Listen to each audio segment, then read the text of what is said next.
Hey there, Ben. Hey, Ryan, how's it going? Yeah. Yeah. That's just the podcast now. It's just us doing that. Just us doing that for like... Hey, by the way, we're on Spotify. You should check us out on Spotify if you haven't. Oh, shit, we remembered to say it at the beginning of the episode. And I by w- we, I mean you, like usual. iHeartRadio also, I'm pretty sure. I'm not 100% on that one. How are we not sure about that? I don't know how a lot of them work. I don't know how any of it works, so... Spotify creators really wanted it to be easy, but it was not able to be. Anywho, today I have some stuff. I have some stuff to tell Ben. Oh, yeah? I think it's becoming one of my favorite things to do is just to tell you information you don't want. This is a podcast where you tell me upsetting things and I react to it. Yeah. I listened to a podcast like that once. It was about musicals, though. It was just a person explaining musicals to someone who did not like musicals. Okay. Well, all right. So, one of them is I was going to tell you about an anime. Oh, God. Don't worry about it though. I think it's good. It's good time. I also plan on telling you about the game Cauldron, which I played, which I think is kind of interesting. All right. And the last one I needed to actually learn about, and I didn't take the effort to do that. So maybe we'll just do that on the podcast. We'll learn about it on the podcast? Yeah, I think so. There's a thing I found when I was browsing, presumably Amazon or something. It's called Quacks. Quacks? Like Quacks at Quedlinburg? Yes. Or just quacks in general? Or it's called just Quacks, but I think it's supposed to be Quacks of Quedlinburg. But I don't know how related they are. Huh. Okay, interesting. It looks the same game, but I don't. We'll look into it. I hate the art. You hate the art. I hate the art. All right. So for our starting topic, we are gonna be not talking about the new Superman Games Gun movie. We are not gonna be talking about anything to do with the Switch 2 or Donkey Kong. Okay. Rather, we are going to be talking about... Oh, I didn't have one. You didn't have a starting topic? No, I just realized that as we got to this point, I was like, I don't have a starting topic. Damn, dude, when I walked into the studio, the first thing I said was, I don't have anything to talk about this week. I haven't done anything. It's okay. We can figure this out. I mean, okay, so what I do when I'm not doing stuff is I watch video essays on YouTube. Oh, sure. Like, that was my thing. Way back in the day, the very first... There was two things that I got into, okay? There was Red Letter Media, and there was That Guy With the Glasses. Right. Yeah. Red Letter Media did the 70-minute Phantom Hourglass review, which I thought was the funniest fucking thing of all time, and I was trying to get every single person I know to watch it at that time, and nobody fucking would. And That Guy With the Glasses was the start of, like, Blip TV and, like, all that stuff. So, yeah, we're doing an old internet history thing as our starting topic. This is what happens when you let me ramble. Yep, so... Just to quickly quantify and clarify, our starting topic is going to be old internet stuff. No, well, it's going to be about video essays and video essays I've been watching and stuff like that. Our starting topic is about video essays. Mostly, essayists. I want to recommend Lindsay Ellis as like one of the creators. Also, we're going to talk about this game. Well, that's not our starting topic, is it? No, but that's later. Okay. But I like to point it out. I don't like to leave it hanging, you know? Anywho. Am I good to go? Yes. Okay. Continue talking about Lindsay Ellis, which I want to actually clarify immediately. That's the one I never really got into. Okay, so what I wanted to bring up is, so That Guy With the Glasses was a channel that did like movie reviews, and a bunch of creators got their start there. Like the main one being the Nostalgia Critic. Yeah, who nobody really remembers very fondly these days. I think it actually gets mixed because like a lot of the we'll probably get into depths of it, but a lot of the controversies, we'll say, they kind of like skipped a little over him. So he's kind of like, I wouldn't say he's clean slate, but he's also not changed anything. He's got a very much like, you know the situation with, do you remember the Angry Video Game Nerd? Yes. You know how he's got that like hate-dom that hates him because they used to be his fans, and then like he grew old and stopped really being the character they wanted him to be. He continued to be an adult. It's very much that kind of situation. There's a shout out to Lady Emily, which is a video essayist who has a series of videos all about the Nostalgia Critic and like various projects he's done and the reception it is. And it's I say a very unbiased, measured take from someone who is definitely a former fan, but definitely sees all the problematic elements and all that stuff. Mm-hmm. But no, Lindsay Ellis was my favorite from That Guy With the Glasses, and I just loved her videos about Disney. And she did a group chat video that she posted where it was interviewing a bunch of other creators about parasocial relationships and stuff like that. And that is literally how I found every other YouTube essayist I adore. Oh, great. Is that one video. Like, that's how I found ContraPoints. That's how I found Dan Olson Folding Ideas. That's how I found H Bomber Guy. That is how I found Philosophy Tube, Abigail Thorne.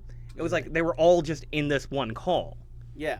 And like now it's like every single one of these other essayists are like popular with like it's cool that all you people actually watch these videos that I was obsessed with forever, but now it's like, yes, Dan Olson, these are great. Yes. Yeah. No, But- Dan Olson I got into more recently. I think for me it was this when he started going after just cryptocurrency and stock trading. It was that NFT video. That Yes. was his major success. The the 11 million view video that he made. I think I first watched his one on Flat Earth, actually, to be fair. I love that video. It's a really good video. But my first one was his one about Rent, which Yeah. he posted the same month that Lindsay Ellis did her video about Rent, because they both wanted to just bag on the musical Rent. Lindsay is okay. I don't know. Is Lindsay Ellis also referred to as the nostalgia chick, or is that forever Yeah. ago? Okay. That is a forever ago thing. So when she first got hired by that guy with the glasses, she was like one of the first other creators that were added to the channel. Yeah. And the idea back then was that that guy with the glasses, he was going to be the nostalgia critic character, and he was going to review like old media and stuff like that. And he wanted the nostalgia chick to be someone to review basically stuff that he was uncomfortable watching. So Gotcha. Okay. like My Little Ponies and like girls media and stuff like that. And the problem is that unlike him, she actually went to film school and knows a lot about film theory and can talk a lot about like Yeah. So really interesting subjects, and she wound up making lots of videos about Disney and about the director Roland Emmerich and going rogue and not being the nostalgia chick, and that actually caused a lot of problems. well, good. Yeah. She deserved better. I mean, it's one of those early 2000s things. Of course, she'd be called a nostalgia chick. Yep. You know. My purview with video essayists, I want to say, technically speaking, started with Total Biscuit. Yeah, no, I'd call that's fair. Yeah, and for me, like, when I was really young, I didn't really care for YouTube very much because, like, I thought Charlie the Unicorn was really stupid. Yeah, oh my god. I had this like weird block. I'm like, why does everybody love this, and why am I the only person who doesn't seem to understand why this is funny? I found it funny. I also just recognized that it was stupid. And then I watched Smosh, and I was like, well, this is the dumbest thing I've ever experienced in my life, so I'm never watching this again. And now I'm a big fan of Smosh because they've improved massively over the years. Wild how that happens, right? I know. I got back into them after Anthony Papadibula, or whatever his name is, got back reunited the company. Uh-huh. And yeah, they're great now. But like at that period of time, that led area of YouTube with Annoying Orange and what was the Frank one, the Annoying Fred or whatever. I have no idea. So anything that like dumb, stupid, fun video category, I could not stand. Yeah, same. I had this like almost elitist attitude. It's like, I'm above this. I will not even try to attempt to understand why this is funny. That's what I thought YouTube was, and then eventually I found Total Biscuit. And I really like video games, as it's pretty obvious. I don't know if it's obvious as how, like, to depths that goes, but I love video games. And one of the main reasons is because I found Total Biscuit. I found him playing some weird indie game. It might have been FTL at the time. I'm not 100% sure. But he was reviewing it and recommending it. And back then, nobody did reviews of indie games. It was just Total Biscuit, pretty much. Yeah. There's a reason why he was particularly big. It was that right person at the right time kind of thing. Exactly, yeah. And I started watching his video, and he got me. I was like, I want to buy and play that game. I probably illegally obtained it because I didn't have any money and I was a kid, which I don't know. I don't regret, but I have purchased the game since. I don't know which game, but I definitely have. I just want to put on the record that I have a lot of resentment towards Total Biscuit for being such a big promoter of Dota and helping getting me fucking addicted to Dota. Well, the bastard. You can't be mad at him for your problem. Why did he make this game seem so fun? It is fun.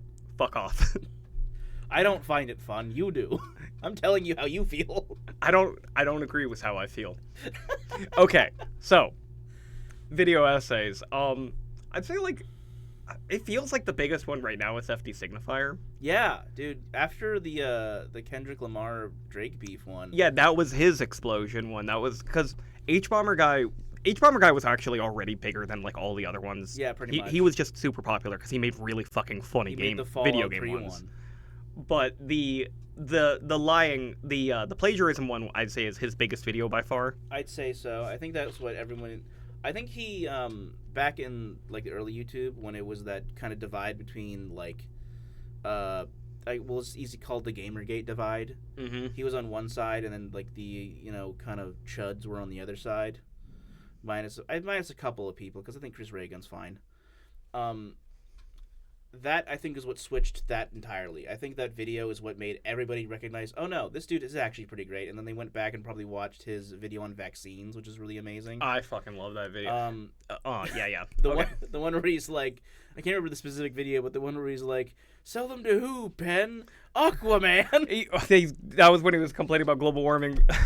That fucking line I think of every single day. I hate Ben Shapiro so much, and a lot of it is because his name is Ben. That's it. Like, there's all the legitimate reasons to hate a person, but then it's just the fact that he has my name, damn it. Can I be honest with you? What? You and Ben Shapiro are so radically different. Okay, thank God. So overwhelmingly different that it just dawned on me you have the same name. Like, I never considered that. I considered his name to be a part of him. I also can't call him, you can't just call him Ben. No, you can't. It's Ben Shapiro. So I just never considered. Then you pointed out the obvious Ben Shapiro. that your name is also Ben, and I'm like, mind blown. I hate it so much. And it's like nobody else even because you don't pick up on it. It's like, why would anyone care? It's just a name. I totally understand. But it's like this childlike attachment to this identity thing. I understand because, like, I have a nickname, which we discussed in our pilot episode, which was Lost. Yeah, we are careful not to use the nickname because of how it rhymes with certain other words. Yeah. So, and that's, like, that's just my name. My nickname is kind of just my name. Yeah. It's what, like, I just understand. Your name is Geiger. They're mispronouncing Geiger. Yeah. And, like, so for me, I don't recognize it when people are named Ryan very much. Mm-hmm. But Ryan Reynolds also exists. Yeah. And I like Ryan Reynolds overall. He does do some shit I don't like. Like, he made a big long documentary about how he bought a soccer team that I just can't even fathom anyone giving a flying fuck about. I don't like Ryan Reynolds because he just seems like one of the fakest fucking people on the planet. I don't like know. that's my thing. I've heard that before. I just don't have that interpretation, I guess. I don't know. Him and Dwayne Johnson, though. Dwayne Johnson, the story behind him is super interesting. So the story behind him is super interesting. Also, I don't know if you knew this. He does a thing a lot where, like, if he will backpedal instantaneously if he gets any pushback on anything. He is fucking obsessed with his image. Yeah. Like, absolutely ludicrously, insanely obsessed with his image. At least he's not a dick about it, but, like, he will, like, immediately be like, oops, my bad, I'm out. Well, it goes back to his days when he was premiering in wrestling as a babyface, and he was rejected really hard. Like, people fucking hated him. Yeah. And treated him like shit. And then he came back as a heel and this other stuff. Find wrestling history really fascinating, but I find it also very hard to watch wrestling a lot of the time. Oh, wrestling news. Hulk Hogan's dead. That's funny. Oh, yeah. What's not funny? Ozzy Osbourne is also dead. That's not funny at all. No. That's really upsetting. But I like to make the argument that he and Hulk Hogan made a deal with Ozzy Osbourne, and Ozzy Osbourne collected. I like to think that they're both looking up at us. Yeah. But one's having a better time there than others. Yeah, one of them's happy. Because, wait. Have you seen Little Nicky? Yes, but years ago. What was the scene with Ozzy and Hitler? Don't remember. I believe a pineapple was involved. It was very, very popular. I remember. I watched the movie twice when I was young, but it's been so long. We waffled pretty far away from this one. Final thing I wanted to say. I believe I'm fully confident that actually Hulk Hogan is, technically speaking, in heaven right now. Because he's fighting Andre the Giant. Back. They're currently on Earth doing battle in limbo, like in the that's ghosts, you know. Yeah.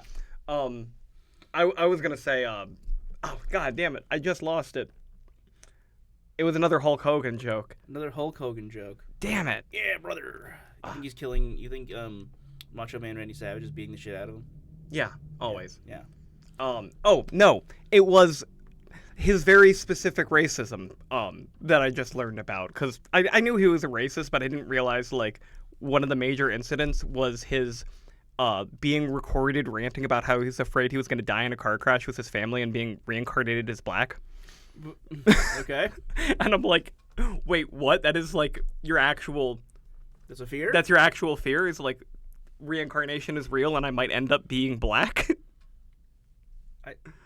That is a very weird type of racism, isn't it? I don't even know how to wrap my head around it. I find it incredibly fucking funny. What if that funny. was his only problem?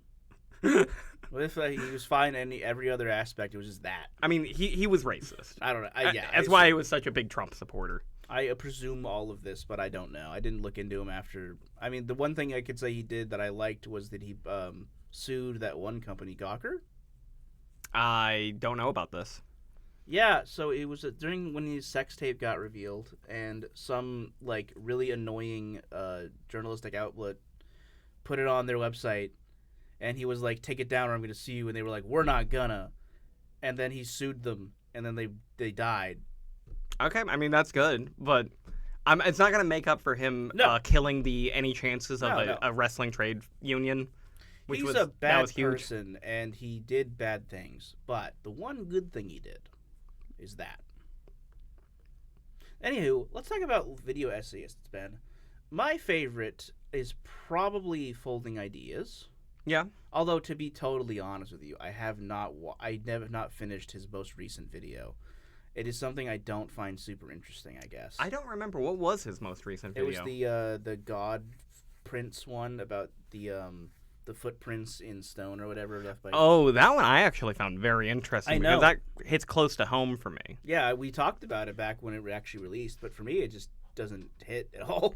For our listeners, it was the story behind these faked footprints in Mexico, I believe.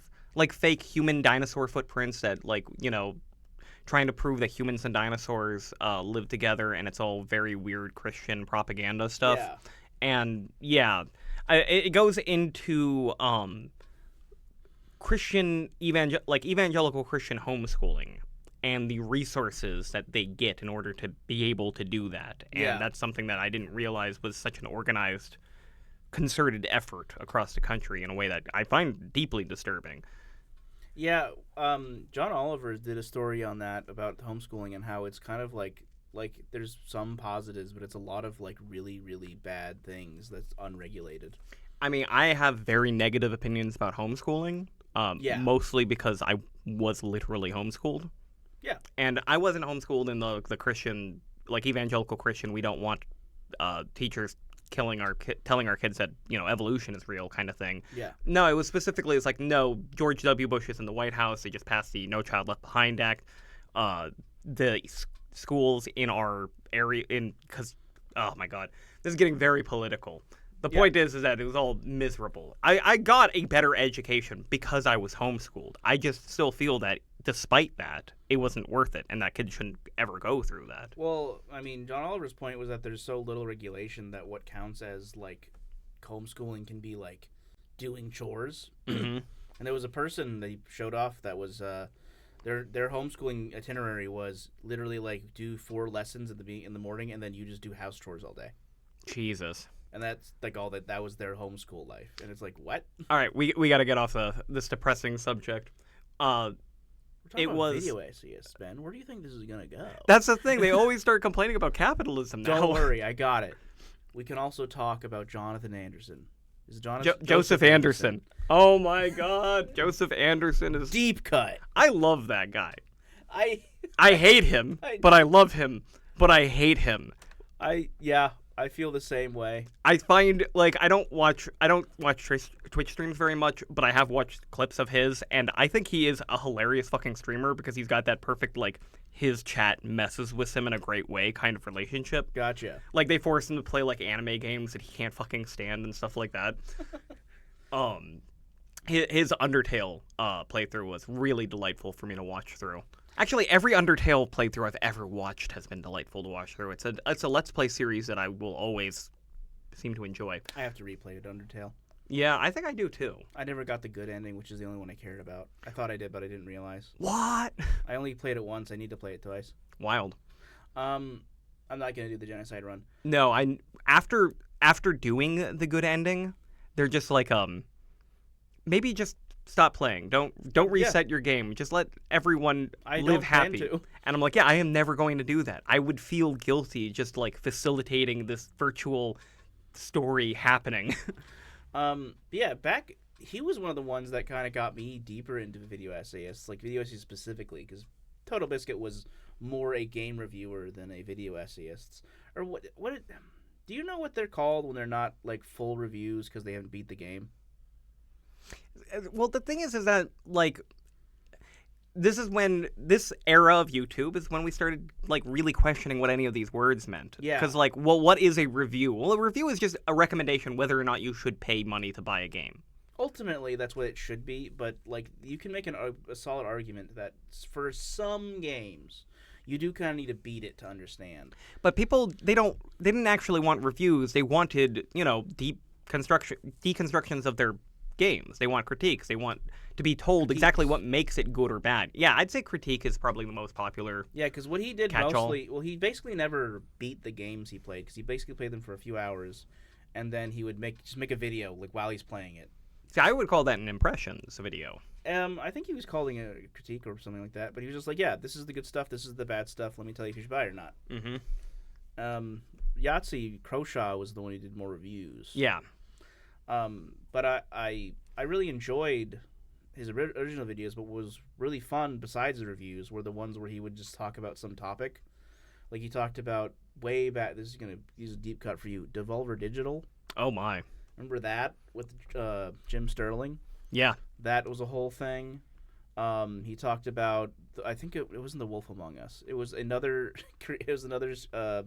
video game developer who was trying to sue him because of the game review that he made. Yeah, I remember that. I remember that now.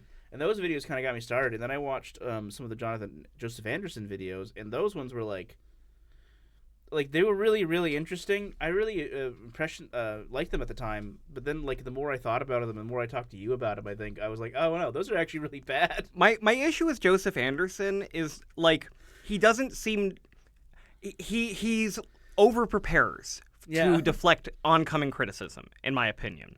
So he has an opinion about a video game, and that's fine. It's an opinion. Everybody can have an opinion, but then he goes so far in trying to justify that opinion that it's like, can we just move on to the next subject now? Yep. Please? Like, this video is like 6 hours long. We don't need to keep on harping on about it. I have watched at least 8 hours of him discussing Fallout 4. Yeah, his Fallout 4 videos are fantastic. I think he got the two videos, and one is unfair, the other one is fair in my opinion. But the two videos that started the hate train on him, I would call it, were the Zelda Breath of the Wild and Mario Odyssey videos. That's what I was gonna guess. Fucking Nintendo fans. The thing is that like the Breath of the Wild one, it was like, no, this is a positive review. He just criticized a lot of very, very fair things to criticize, and Nintendo fans went nuts because. Like the really annoying durability of weapons. That was not great. Yeah, I mean, I understand the mechanics behind it, but I can also point out the failures of those mechanics and how they make an undesirable play experience and blah, blah, blah. Anyway, the other one, the Mario Odyssey one, though, I was like, okay, dude, you are missing the point in so many of these. That one was crazy for me because I didn't play Mario Odyssey as a result of that review. And then you were like, no, play the game, and I got the game and I played it, and I was like, that motherfucker lied to me. I want to okay. This is our new topic. We're talking about the Joseph Anderson Super Mario Odyssey review years later. Hopefully, it's not going to open up any old wounds and start any controversies between our channels. We're gonna have to fight now. So like the one thing that drove me nuts, right, is his refusal. He goes out of his way to fully play every game 100%, never use a guide. He doesn't use guides, guys.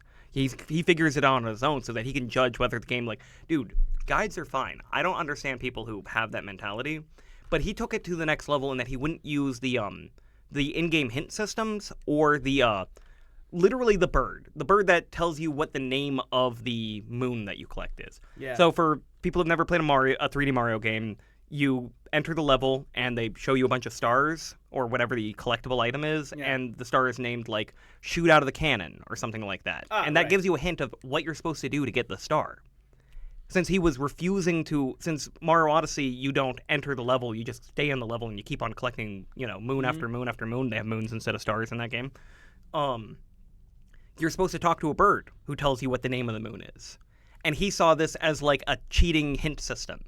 So he refused to do it, and he's stumbling around trying to find like the most difficult moons while also like being really annoyed that other ones are just like basically freebies because he doesn't understand that this game was also designed for mobile players who are just want some fun while they're on the bus for like 10 minutes and stuff like that. It's like, god damn. Children. Or children. It's like, I don't understand why like some of these, when you collect the moon, sometimes the cutscene is longer. I'm like, because it's the story one. Yeah. Like, it's not hard to figure out. It's like, why is Bench Friends a moon? I'm like, literally everybody loves that one. I don't understand what your problem is, man. There is one of the collectibles in Mario Odyssey you get by talking to a lonely man who's sitting on a park bench and then sitting down next to him for a little bit. Yeah. That's how you get it. It's adorable. Yeah, it's great. And he went on this tirade about how he's like, am I going to have to like sit on every bench I see in this game in order to check if there's like a moon? I'm like, no, dude, use context and maybe just appreciate this little story moment. God damn. But the thing that's so good about that review, and about all of his reviews really, because he hasn't posted one in years. Yeah. His horrible Witcher project. Which is amazing. I love every single video he's put out about The Witcher so far. I haven't watched him. I was waiting for the third one to come out, but maybe it's not worth it. No, well, the first part of the third one has come out. He's decided he's just going to release it in chunks. How many hours of chunks will it be? I don't know. Like, the first chunk's like 2 hours, I think. Jesus. But that's kind of the thing that makes his videos so great, is that he just does, like, extraordinary, like, way too many hours spent talking about something that ultimately doesn't matter at all to anybody. So when Elden Ring was brand new and I was spending a month playing Dark Souls over and over and over and over and over and over again, one of the things I used to get over my hype of Elden Ring, because I wasn't going to be able to play it anytime soon, so I was trying to like, de-hype myself so I don't get disappointed. Doing the same thing with Donkey Kong Bonanza right now, obviously. Was I just watched his video about Elden Ring, complaining about all the problems with Elden Ring, and I'm like, oh, damn. All those things would annoy me a lot. Like, these are all things that are different from Dark Souls that really would drive me nuts. I did not watch it. What was some of his main criticisms, if you remember? Well, his main criticism is that he wants to play his playstyle, which is a armored knight with a sword and a shield, who doesn't use magic, who focuses, on dodging and getting his attacks in. Yeah. And Elden Ring doesn't let you play that simply anymore. Like, they expect you to have tons and tons of giant spells. They expect you to have giant, ridiculous abilities and stuff like that. For the boss fights, like what's her name, the waterfowl dancer, the famous fight. Melina? Yeah, Melina. Like in Dark Souls, you block the attack and then you do your attack, and then you block the attack and then you do their attack. But now in Elden Ring, we've got this giant attack sequence of a billion things, and we've complained about it before, I believe. That is my biggest gripe with the game, overwhelmingly. I can't. I actually stopped playing when I got to that fight because I hit her, and then she went to go on a fight. She went and did a move for like literally a full minute, and I'm just over here like waiting with like my sword. And like, all right. Like, he was making the argument that it wasn't unfair, it was just unfun. It was like, okay, I can avoid all the damage, but then I'm just sitting here not playing for a really long time. Yes. And then when I try to go for that, like, half a second window where I can get an attack in, there is a 50-50 chance that actually she's going to coin flip and do something annoying. Yep. And it's like, yeah, I get that. Like, this is just kind of the design of these games because they're less trying to be fairer than they used to be. They're trying to outdo the stakes. Previous game, exactly. And there's nothing wrong with that, but I have my preferences, Yeah, I 100% agree with that. That was what killed playing, like, finishing the game for me. As I got to her, she started doing her long attack, and I was like, all right, I I'm done. I don't feel like this. And he demonstrated, it's like, okay, well, here's what I did to get past the fight, because I just stopped having fun playing the way I like playing. So I just put on the super heaviest armor I could find and just used the biggest goddamn weapon I could find and just chunked the damage. And the fight was effortless. Yeah. Like, you're not playing Dark Souls anymore. You're not dodging the attacks. You're not trying to master this boss fight perfectly. You're just outbeating it through the That's RPG very mechanics. fair.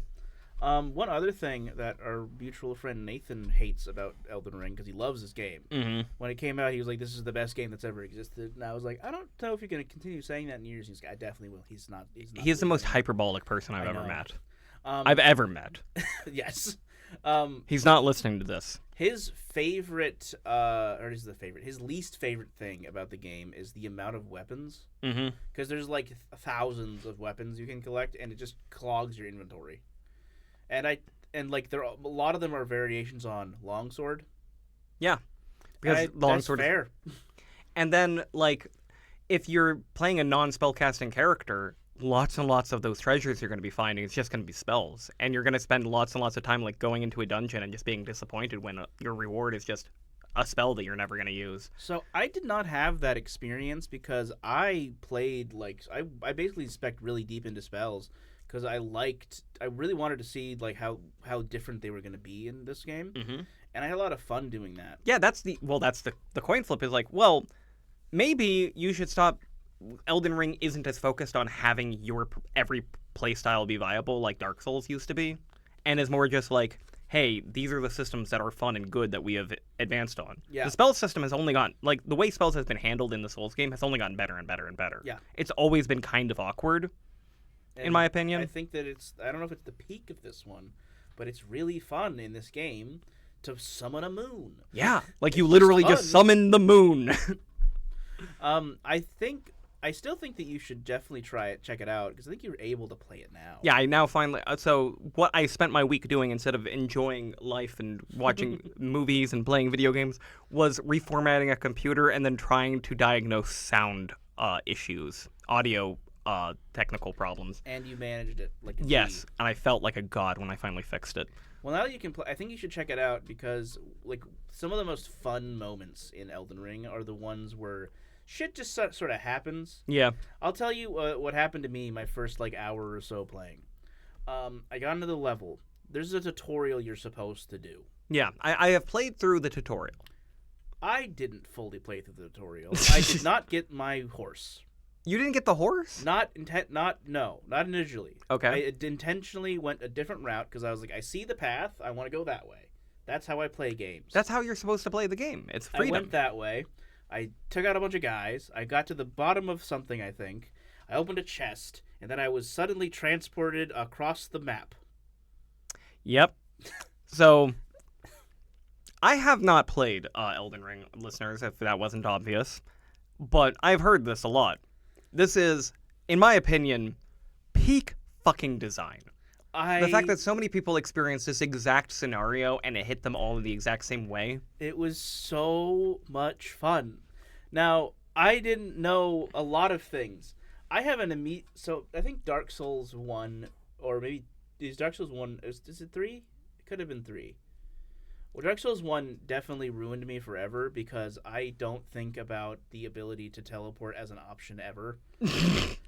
I assume every game you have to find the ability to teleport, even though you haven't had to do that since 1, I think. Since 1. I didn't think you could teleport. So I'd go to a bonfire or the Grace, and I just like, I'm healed. And I leave.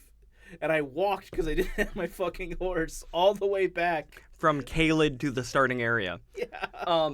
For anyone who hasn't played Elden Ring, it's a very nasty prank that they play.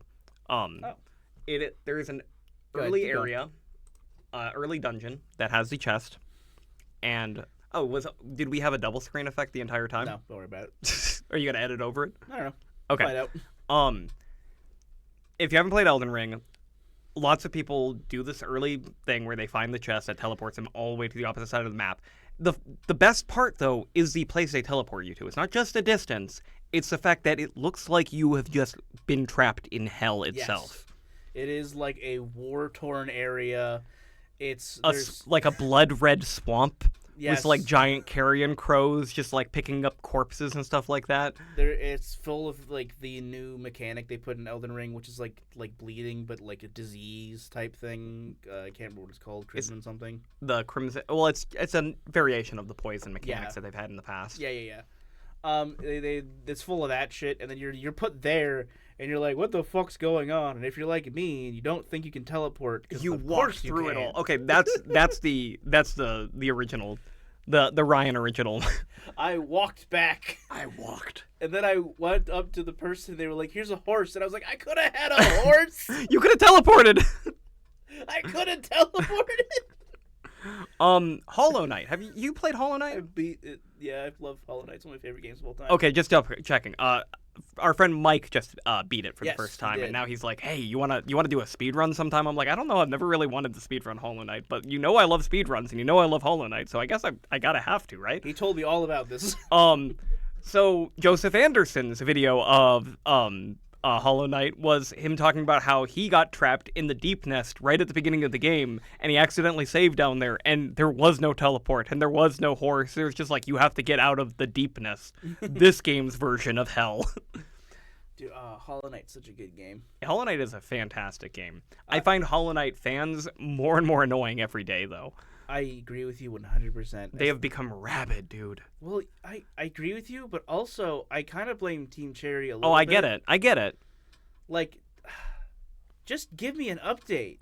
The Hollow Knight was the first game that Easy Allies, the former Game Trailers people, did a small review for, because it was such this hidden gem at the time. They're like, is this game deserve like a full-on review treatment? It's like, well, we want to talk about the game because it's good and we want people to get attention, so they have like a small review. And like, that blows my mind now because it's so big. Like, Yeah. people are more excited for Hollow Knight, for Silk Song, than they are the Outer Worlds 2. Oh, yeah, well, Outer Worlds 1 sucked. I mean, Outer Worlds 1, I didn't play. Yeah, But yeah, well, it you sounded kind of wouldn't play it. disappointing. It's a Bethesda not Bethesda, it's a Bethesda Obsidian. style open world game. It was Obsidian, trying to make a follow up to. I'm aware of all of the. I know. You're disappointed in it. I know. I played it. It was ass. So how do And you feel? It's a Bethesda style game. Have you heard about the price thing? No. Okay, so when Outer Worlds 2 was announced, Microsoft was going to have it be an $80 game, specifically their first $80 game. Go fuck And they're yourself. advertising it as like, hey, it's going to be our big thing. This is the big game that everyone's excited for. And when everyone saw the $80 price tag, they're like, what? What do you mean? What? We're excited Outer for that? Worlds? That? Them? Her? And they had to backpedal on it. Yeah. And they had to have this official announcement. It's like, actually, all of our games are going to be $70. We're not going to have any $80 games. That's honestly still ridiculous.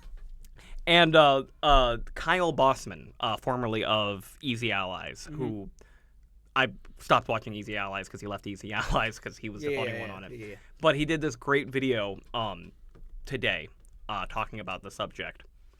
And IGN article from way back when was talking about how Microsoft was going to start charging more for games and how they're going to be doing $80 games, and it was listing off like all the possible games that are going to be upcoming that are probably going to end up being $80. Yeah. And like literally every single one on the game list was canceled by now. like the big one was what was the rare one? Everwild? Oh my god. And Outer Worlds 2 wasn't on that list. They had no idea that was ever going to be the $80 game. Yeah, that's baffling to me because Outer Worlds. Okay, I want to talk a little bit more about Hollow Knight. I also want to talk about Outer Worlds, so I'm going to talk more about Hollow Knight. Hollow Knight, when I first played it, immediately became my favorite Metroidvania. Okay. Which, to be fair to you, I have not played a lot of Metroid or Castlevanias. So I'm going to go into this. One day I will have we're going to do the episode, but like my big thing is Metroid isn't a Metroidvania. That's my controversial hot take. We're not doing this now. We're not doing it now, but I want to build anticipation. Metroid is not a Metroidvania. I understand that you have that opinion. I can't dispute it because I haven't played them, but in between that time, I will play more of them. Okay. I haven't played either of those games, so for me, this is like, I wouldn't say my first. I don't know what my first was. I can't remember. But Hollow Knight became one of my favorite games. Also, the fact that it's $15 even now. If I were to ever criticize Hollow Knight for anything, I immediately walk it back when I just remember that game released for $15 and all of the content that they released, that would have been DLC that just was free, that were free updates for the game, massive updates, Yep. Huge expansion-sized updates. That for $15. Is a $30 game they're underselling. No. It was a $40 game on release. I think it's big enough. It's at least as good as plenty of fucking Metroid games that I bought for $40 on Game Boy Advance and DS. Okay. And I'd say after all the content finally released, after the Godholmes update, that's a $60 game, unquestionably. I'm not disputing that. I'm just saying that I genuinely think what I'm saying is I think that they are underselling it. They are definitely underselling it. And I think that they should be selling it for $30. Now it may be worth more than that. It might be more than $100 because that's an argument you can make is that some games that you just love so much are just worth more money. Yeah, I mean, I don't want to get into value arguments because it's one of those circular topics. We're not talking about hours per playtime because that's fucking stupid. But if you might say that a game's worth more than it's even you have to pay for it, more than it could even be costs. Northern Lion has said that Slay the Spire is $1,000 game in his eyes. I can see that with the amount of value you can get from just that game, and especially with all the updates that it's had over the years. Yeah. And they're doing the sequel soon. But my point is I loved that game so much. I also need to tell you about a game called Nine Souls. I've heard about Nine Souls. Nine Souls is the Sekiro version of Hollow Knight. Nine Souls is the one I want to check out. There's very few Metroid videos I get excited for anymore, and it's that one's different. Nine Souls is Nathan's new favorite. Of course, but he's a hyperbolic person. Well, I mean this he also played Hollow Knight at the same time. Yeah. He still thinks Nine Souls is a better game. Yeah. And it's really good. It's got way more focus on parrying mechanics. In fact, I think there's 3 different ways you can parry. 3 different ways to parry. Yeah. Most games have one version of parrying if they have parrying. Yes. Not Nine Souls. Nine Souls also is extremely underappreciated at the Game Awards. It should have been Game of the Year. Was that last year's Game Awards we're talking about? I think so. What was the big indie darling last year? No idea. I don't actually watch the Game Awards because I don't respect them. So the Game Awards are an annoying thing. I mean, I don't respect them, but I also don't respect them as much as I don't respect the Oscars, the Emmys, the Tonys, etc. The Grammys. I don't know why I said Tonys over. I've been Lindsay Ellis musicals are on the brain. Anyway, the thing is that it is where you're going to see a lot of new game trailers, and I do like having the first things there, and it is the only recognition that some of these developers and industry figures get. That is true. I remember when the voice actor for Kratos, when God of War was getting all its recognition, he had this really big, teary, went on way too long speech, but if you're a voice actor if you're a video game voice actor, how often do you get the recognition you deserve for the performance that you put out that affect people in the way that it's going to be at cons, if anything. There was the one time, I think it was one of the first times they did it, where Troy Baker went on and it was people often ask me, how do you get into voice acting? And first step one is to wait for Nolan North and I to die. And it's yeah. Yeah. And that's mostly because working with new talent is so risky sometimes, I guess. The Game Awards, the problem that I have with it, the same problem I have with the Oscars and stuff, is okay, this isn't an actual recognition of awards or anything. This is, we are looking at all the games that are big, and we are making a political statement. We are making a propaganda message almost with how we're going to do it. They very strategically select and choose things. They'll always have best game and best director or something like that, or Oscars are a little easier to understand. Best movie, best director. Yeah. Usually, those will go to separate movies because they want to recognize both of them, and they don't want to put one above the other, so they can say, oh, no, actually, No Country for Old Men and There Will Be Blood are both, big things, Yeah. And Yahtzee Croshaw did a fantastic video about the Game Awards, actually, for his, not zero punctuation or extra punctuation or whatever the new version on Second Wind is called. Yes. Did you, by chance, see that? I don't know. Probably because I'm a big fan of Yahtzee. But he was the one who pointed out all the patterns. Like, there's always the big Nintendo game because we Yep. got to recognize that Nintendo is just like the staple corner of the industry, and their role in the industry. Like, not as like how you feel about it as a fan and as a consumer, but like what Nintendo's role in the industry and how important they are to propping up the industry. And how if they don't do it, then you will just not get them their trailers here. And then the most annoying thing is that, like, lately, what they always do is they pick an indie darling. Mm-hmm. And it's like, okay, well, this is the indie game that we decided to just shower attention It was on. probably Balatro. It was Balatro. Fair enough. Balatro deserved it. But the thing is like, it's sending the message that indie games are like the fun younger brother of AAA games, or however Yahtzee put it. And it's like that they're a cohabited industry where it's like, no, the indie game industry has been kind of fucked. Yes. Because it's no longer an independent industry. It is a, kind of a predatory small publisher industry where, like, if you're lucky, you've got Devolver Digital. or Or, like putting out Chucklefish, good something like games that. or something like that. Yeah. And then you've got, I think, Dave the Diver, which is a good game. I'm not criticizing Dave the Diver, but it's not an indie game. No. It's just a low-budget game. It's just a pixel art game. An indie game, I would argue, is like Mage's Arena, actually, which I just played last night. Mage's Arena is there's like, I don't know, maybe 3 or 4 developers. It is a game, it's a wizard battle game where you talk to make spells. That's so cool. It's a fun idea. I think it really needs workshop support. Yeah. It really I can needs imagine that. It's currently in early access, but the point is that is an indie game. There's like a limit to how many developers you can have on a game for it to be an indie game. There's limitations you need to have. That's the easiest way to put it. If the game suffers no real limitations, it's not an indie game. Mm-hmm. And, like, that's what I mean when I call, like, the Game Awards, like, political propaganda. It's like we're trying to change what an indie game means to people, like, in their minds, and, like, how they fit in the industry. Also, it's annoying to me because, like, the indie game scene is what is keeping gaming alive to me. Yeah, no, I mean, okay, so AAA games, Elden Ring, what's been exciting since then?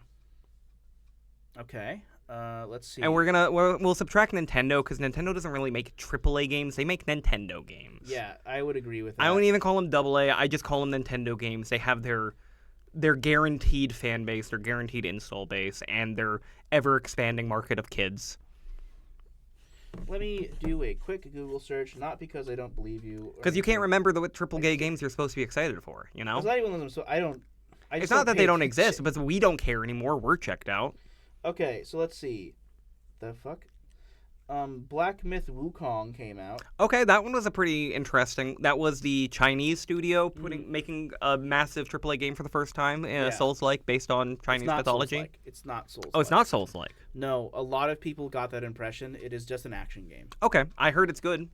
Astrobot, which I got for my little sisters because she loved the Astrobot that came with our PS5. And Astrobot is a game I am legitimately, like, I want to play that. I don't have a PS5, but, like, if I were to get a PS5, it would be for that game over anything else, even more than, like, Demon's Souls remake or... I could probably lend you one. Well, I'm not chomping at the bits. No. I want to play Donkey Kong Bonanza, damn it. No, you don't. Yes, I do. No, you don't. Yes, I do. No, you don't. Anyway. Let's see here. Those are 2 pretty good titles so far. A lot of these are not.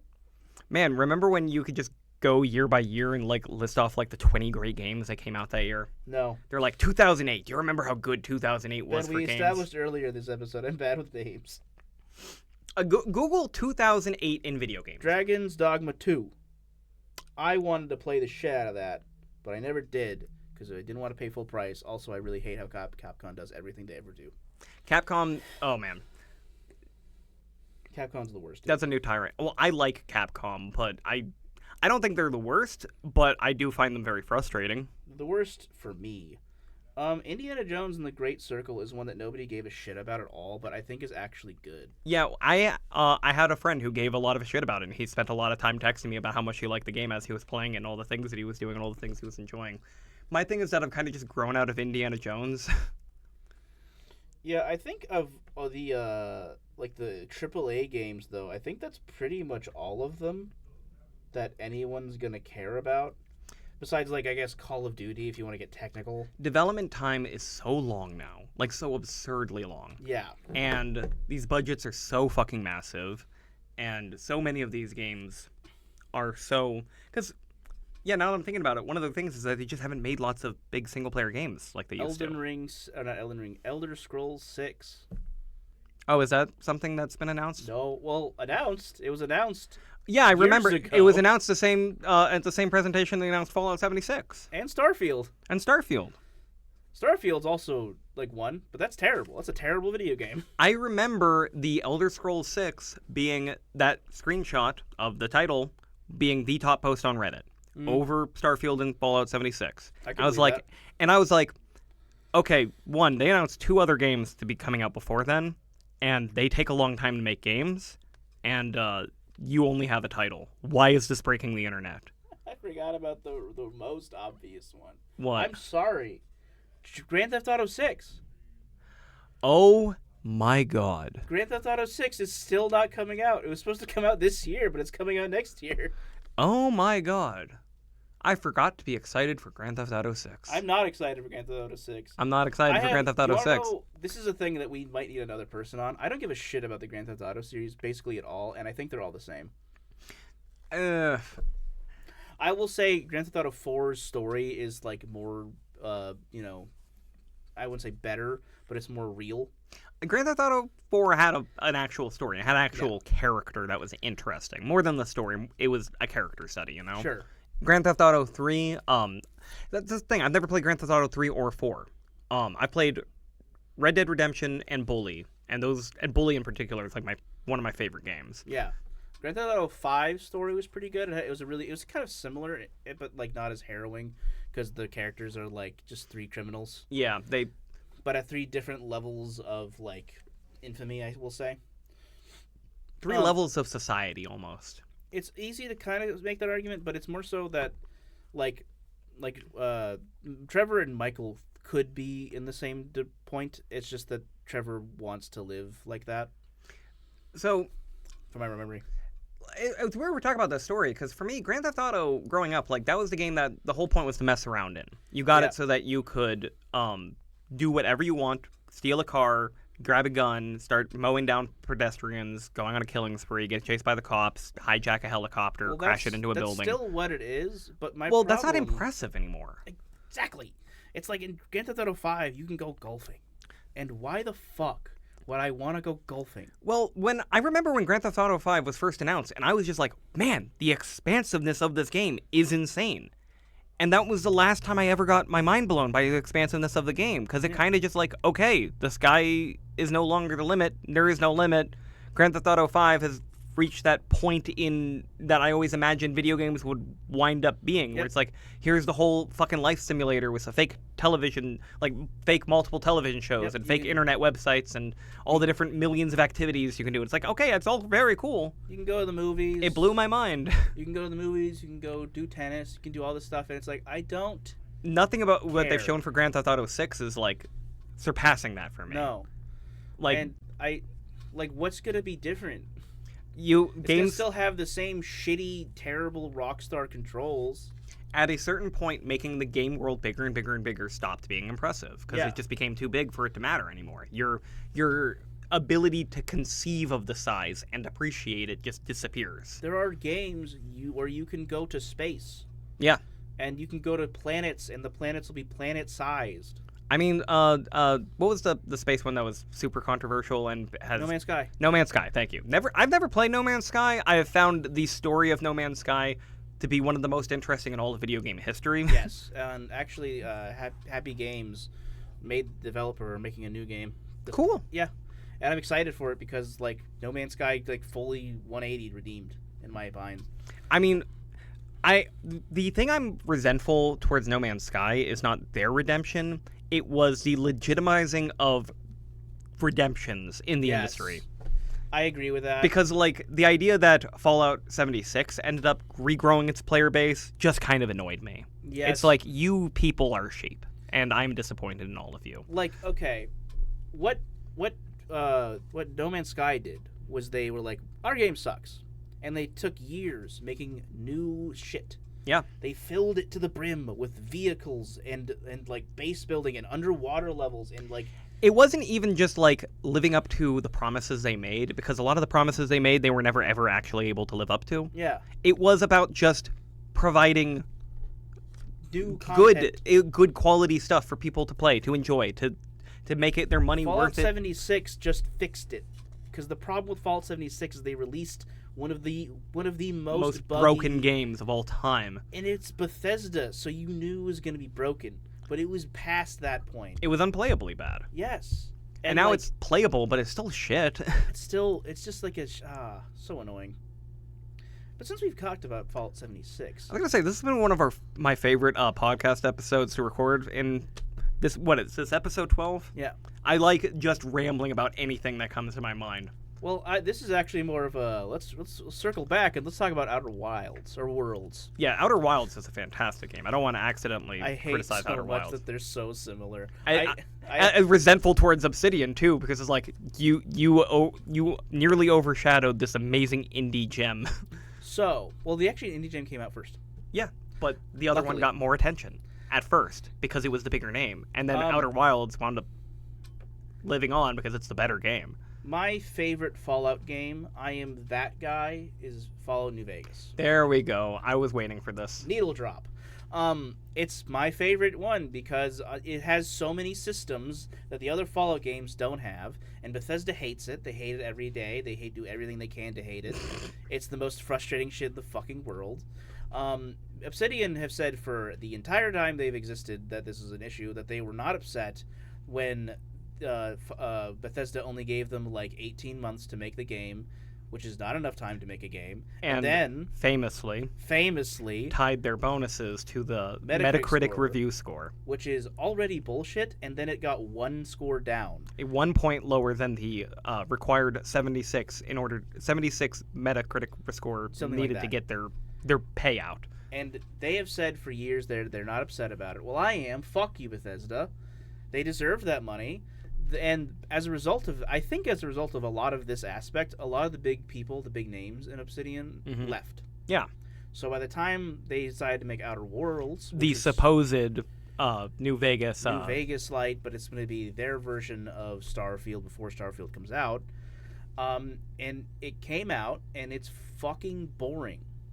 It's the most boring game I've ever played. Have you played so many Starfield? hours. I tried. Because I was going to say, I believe the consensus is that as unpopular as Outer Worlds was... This is the thing I was going to make a point of, Ben. Okay.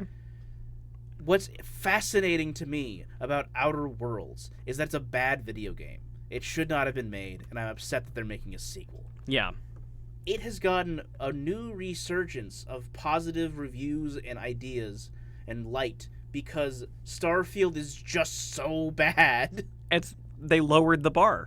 They literally lowered the bar. And people were like, oh, this one's actually not as bad. Dude, it's kind of like the Pirates of the Caribbean trilogy, where, like, I love the first movie. It was such a fun, exciting thing. And then the second one was like, this is a bit much.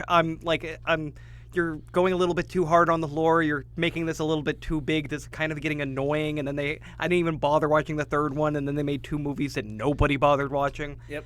But, like, looking back at it now after living through the Marvel era, I'm like, God, these movies were just so quaint.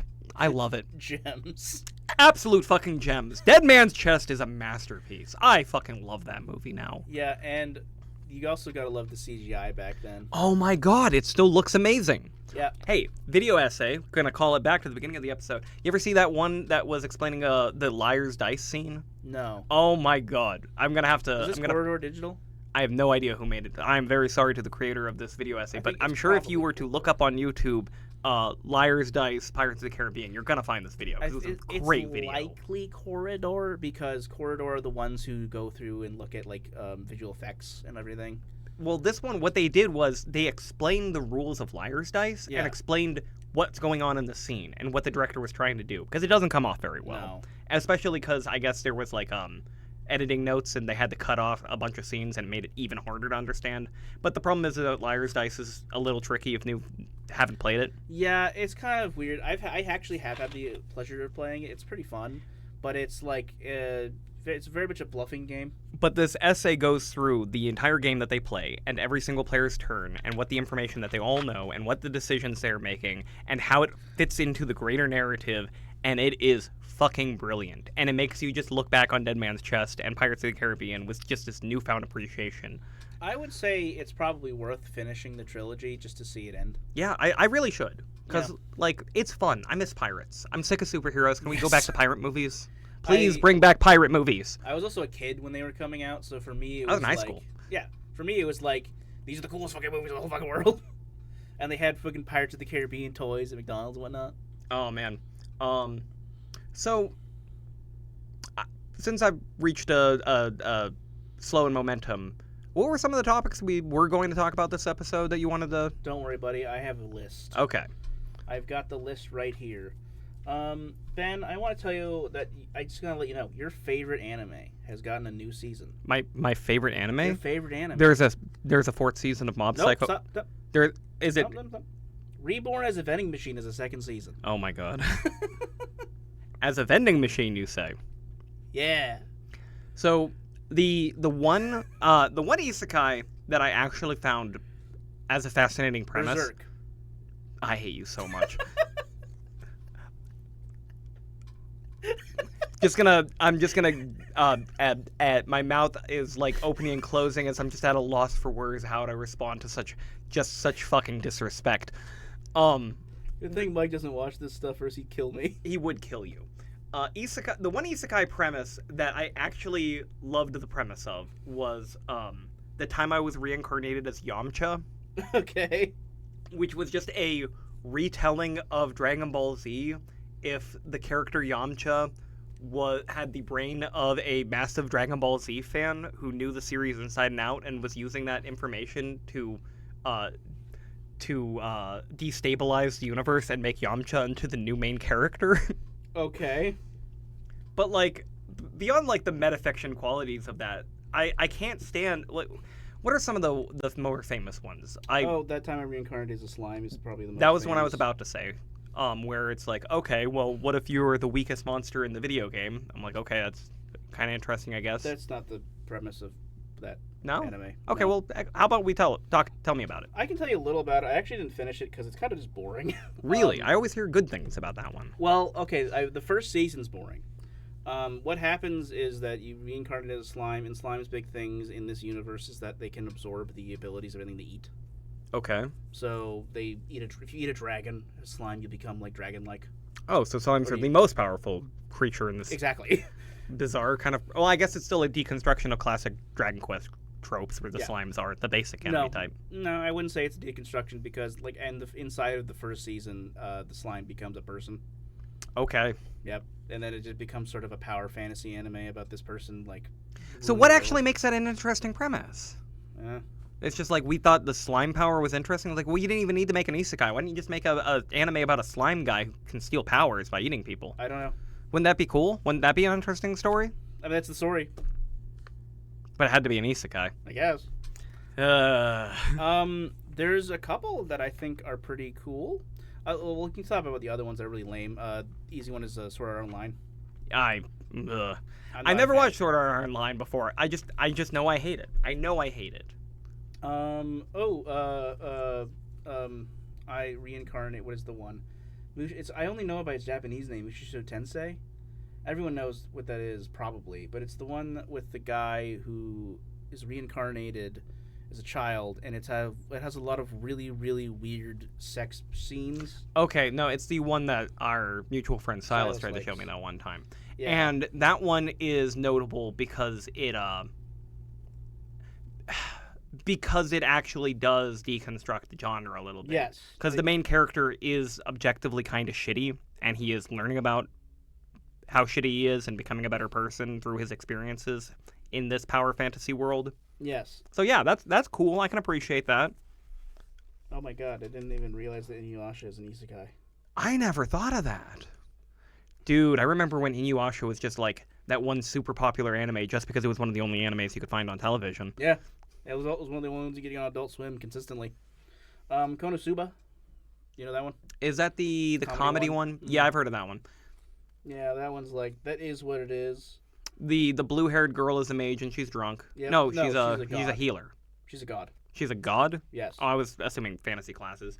The Um, the black-haired, red, short wizard girl Wizard, yep. blows stuff up, Loves and then explosions. the gold armored blonde paladin is a masochist? Yes. Okay, yeah. Because she's a tank. Yes. It's clever. Well, she's really bad at everything she does. That's part of the joke. Yeah. There's a review of a healer, which should be illegal. I don't know if I actually believe that, but I fucking hate that show more than anything else. I've heard about that one. Yeah, I don't want to get deeper into it. Don't look it up. The Rising of the Shield Hero.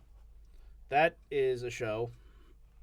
So, do you know about this one, actually? No. Okay, this might find slightly interesting.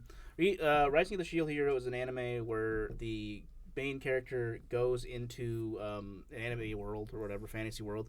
He becomes one of like the 4 heroes or whatever. Okay. And his thing is he's got the shield, so he's gonna be the tank. Love it. Right. I love being the shield guy. I relate to the shield But guy. nobody respects the tank because this is one of those like weird worlds where the idea of being defense is now a problem. So what the other heroes do, Child logic. yes, what the other heroes in the kingdom do is they get a girl to accuse the shield hero of sexual assault. What? Yes, and the story is him getting revenge on people for this accusation, which destroys his life in the context of everything. I'm imagining the writer of this series very unkindly. I don't know. I think it's. I watched the first episode. I think the accusation and everything is kind of done well enough for what it's trying to do. The issue with this show, in actuality, is that they did the entire storyline that you care about him getting revenge on this Mm-hmm. in the first season, and there's fucking 3 seasons. I always hate that kind of thing. I don't understand. I just remembered another premise, though I do not remember what the name of the show is. Maybe you might recognize it and you might know it. Mm-hmm. But it's about a guy's uncle. Oh, my uncle went to an isekai world. Yeah, my uncle went to an isekai world. It's about his uncle wakes up out of a coma or something, and it turns out that while he was in a coma, he was the hero of an isekai world, and now he's back in the real world, and he's dealing with the fact that he is no longer in his power fantasy universe and has to move on with his life. And like, that's great. That one's really funny as an idea. I haven't watched it because I'm not that interested in it conceptually. Yeah. But it's such a funny concept. It was called Jobless Reincarnation was the name of the one that I was telling you. Yeah. So Jobless Reincarnation, the thing is about that one, I know that it's secretly good. I know that it's actually a deconstruction and that it gets into like, it does really get into like the sexual tropes so that come with gross. isekai. But at the same time, it also kind of just has those sexual tropes. Yes, it's not hiding them. It's actually more sexual than most isekais. Like, I watched the first episode of this one, and like, so he gets reincarnated as a child, and he's in this little kid's body, and his mom is super fucking hot. Yeah. Like, that's the joke. She has big breasts, and she is gorgeous, and he is not actually her son. It's some guy from the real world whose brain is inside the body of this child. Yeah. But like, please don't make me, please stop. I don't want this. They don't go the way you're probably imagining. No, but it's just gross. It's just gross It is humor. gross. Solo leveling is a really, really big one. Solo leveling is not an isekai, actually, though I'm looking at that. I don't know why that's on here. We're not going to talk about solo I don't know anything about solo leveling, but I do have this pattern of people bringing up solo leveling and those people being people I really dislike, so I just don't think I'm ever going to check out that You would show. not like solo leveling. It's a power fantasy. There's literally nothing else to it. The first episode is probably worth watching, but everything after that you would not be into. Hey, Dark Souls is a power fantasy. Power fantasies have their purpose. It's just, I kind of want more substance. I disagree with I just don't disagree with the notion that power fantasies have their substance or their purpose. I disagree with this one. Mm-hmm. It's just, I mean, I don't hate it. I watched the whole first season, and it's like a thing to watch, but it's like a background thing. It's just not that great, in my opinion. All right. So, do you have anything you actually wanted to tell me about I Reincarnated as a Vending Machine? No, I just wanted to let you know. That there's a second season of this show. I don't even know if it's any good. It could be a really funny show. Well, as a vending machine, he is statistically more likely to kill someone than a shark. So that's an interesting factoid. I am going to tell you about the 2 isekais. I guess, 3. I forgot about that one. 3 isekais that I think are pretty good. And one of them I watched recently.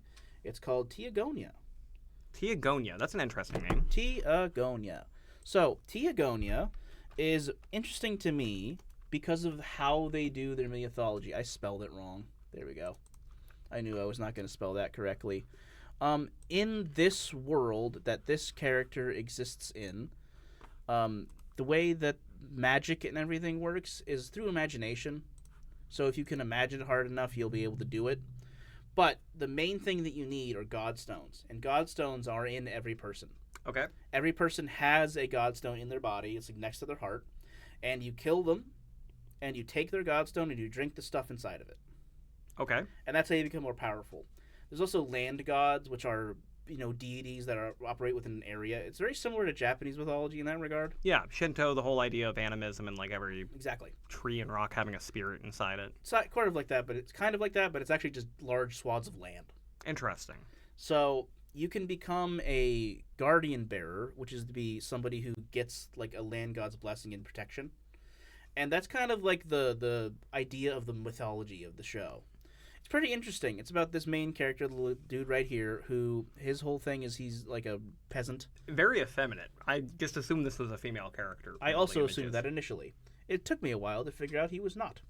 But his pecs are misleading. Yes, I agree with that.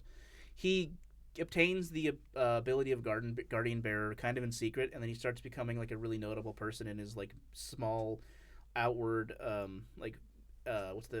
outskirts lordship area. Okay. And the The hinterlands. Yeah. The story goes over like just him experiencing becoming a guardian bearer, what it means. And I find it interesting because the mythology is really cool. Good world building. Yeah. But also... Little note, I don't know if any of our viewers can see this, but in the back it shows a bunch of menacing figures, and they appear to be pigmen, and I love that choice. They're orgs. Orgs? AORGs. Not orcs. Nope.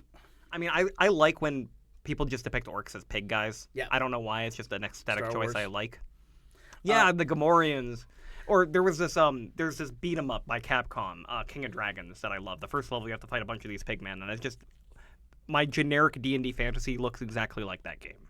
Anyway. Yeah, the story revolves around, fighting orgs and also macaques, I think they're called, which are monkey men. Macaques? Macaques. I was going to say macaques is just a type of monkey. Not in this one. Okay. And I find it interesting not just because the mythology is kind of cool.